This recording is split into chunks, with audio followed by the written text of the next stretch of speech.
Hey guys, Ray from LoveYouRV.com. So I'm back with an update to the Haloview 4 camera system I installed about a month ago, and we've had a chance to take it out on a few camping trips and give it a good use, and so far I have to say I'm extremely pleased with it.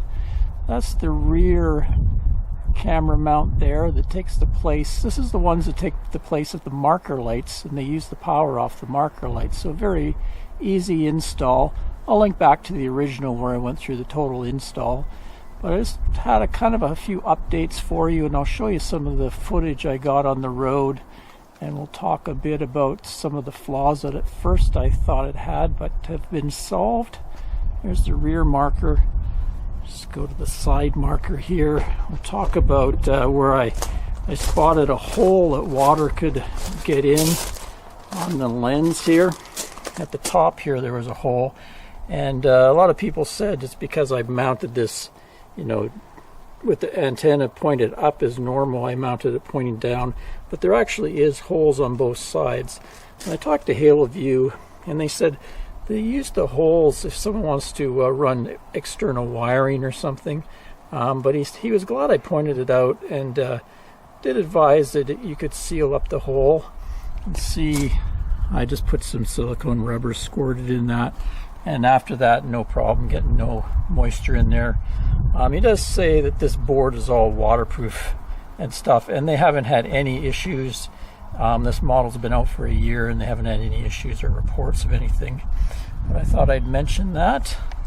Also, just show you the trick of turning it on without hooked up to the truck, because it's on the marker lights. Okay, so the easiest way to view the footage is to remove the compact flash card, micro SD card that lives right in that hole there, just pops out. While we were driving, this is coming out the back one, and you can hear the sound is quite scratchy, so it's one thing. I always usually mute the sound on it because it's just the wind scratches pretty bad.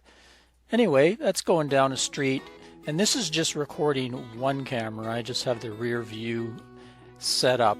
Now people will look at this in the video and go, hey, that's all backwards, you have everything backwards. Well, yeah, I do have it backwards because I'm using it as a rear view mirror.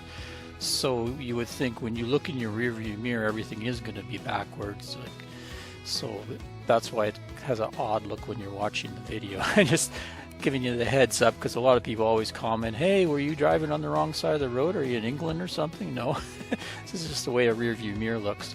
But you can see that's pretty good resolution and everything. Doesn't have too much jitter, a little bit of jitter, but the flow is pretty good. Let's go a little further to a more highway. Okay, onto the highway, and you can see the sun's shooting straight from the back, so there's a little bit of washout from the sun, but you can see that's still a pretty decent view.